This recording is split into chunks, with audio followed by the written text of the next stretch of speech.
রাতাবাড়ি তথা নবগঠিত রামকৃষ্ণনগর বিধানসভা কেন্দ্রের অন্তর্গত প্রতিটা জীবিতে পঞ্চায়েতের ভোটার তালিকায় বিসঙ্গতির প্রতিবাদে কংগ্রেস গর্জে উঠল।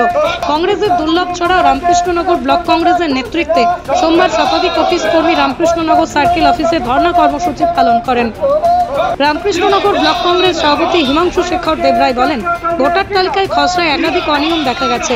প্রথম যে খসড়া প্রকাশিত হয় তাতে শত শত জনগণের নাম বাদ পড়েছে, যা একটি গুরুতর বিষয়। পরবর্তীতে আরেকটি খসড়া প্রকাশিত হলেও তাতেও বেশ কিছু ভুল রয়েছে। অনেক ক্ষেত্রে একটি পরিবারের সদস্যদের ছিন্ন ভিন্নভাবে বিভিন্ন ওয়ার্ডে সরিয়ে নিয়ে যাওয়া হয়েছে, যা স্পষ্টতই পরিকল্পিত একটি ষড়যন্ত্র।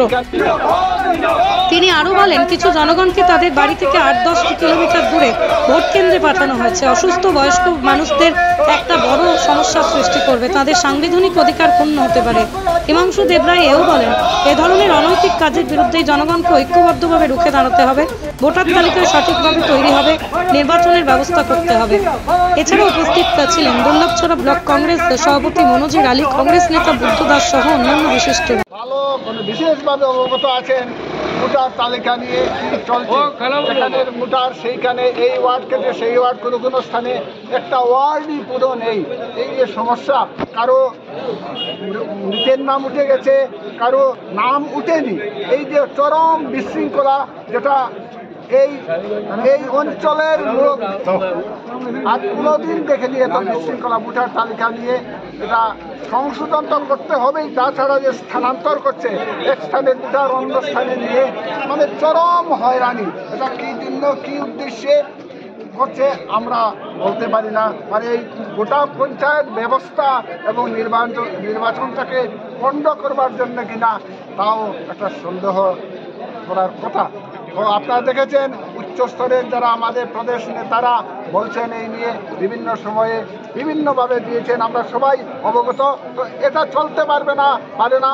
আমরা যদি এই সঠিক সময়ে প্রতিবাদ করে রুখে দাঁড়াতে না পারি, তাহলে এটা বিশেষ দুর্ঘটনা রূপে চিহ্নিত হয়ে থাকবে, ইতিহাস কলঙ্কিত হবে। কারণ নাগরিক, এই দেশের নাগরিক হওয়া সত্ত্বেও যদি ভোটাধিকার প্রয়োগ করতে পারে না, একটা ভোটারকে যদি ৮-১০ কিলোমিটার দূরে যেতে হয় তার ভোটাধিকার প্রয়োগ করবার জন্য, সেটা কীরকম সম্ভব? তাছাড়া আমরা জানি অনেক বয়স্ক লোক আছেন, অথর্ব লোক আছেন, পঙ্গু লোক আছেন, ওরাই বা কীরকম যাবেন? সেরকম কোনো ব্যবস্থা নেই। ইতিমধ্যে দুবার সংশোধন হয়ে গেছে, যেটা লেটেস্ট সংশোধন হয়েছে গত পরশুদিন সম্ভবত, সেটাও দেখা যাচ্ছে ভুলে ভরা। তো আমরা প্রতিবাদ করছি। আমরা যদি প্রতিবাদ না করি, জনগণের পাশে না দাঁড়াই, তো জনগণ কি করবে? দেখা তো পারে না। ফরম্যাট যেটা আছে, আমরা বলছি সবাইকে নির্দিষ্ট ফরম্যাটে আবেদন করবার জন্য নির্দিষ্ট স্থানে গিয়ে, আর আমরা দলীয় আজকে সমগ্র করিমগঞ্জ জেলায় প্রতিটা ব্লকে এইভাবে একইভাবে প্রতিবাদ জানানো হচ্ছে। আমাদের একটাই কথা, যে সবাই যেন একতাবদ্ধ হই এবং সব জায়গা, পুরো ডিস্ট্রিক্ট, পুরো বরাক উপত্যকার কথাই বলছি আমি, যে আমরা যেন এটা প্রতিরোধ করতে পারি। সুষ্ঠু সুন্দরভাবে নির্বাচন, পঞ্চায়েত নির্বাচন হোক, এটাই আমাদের কাম্য।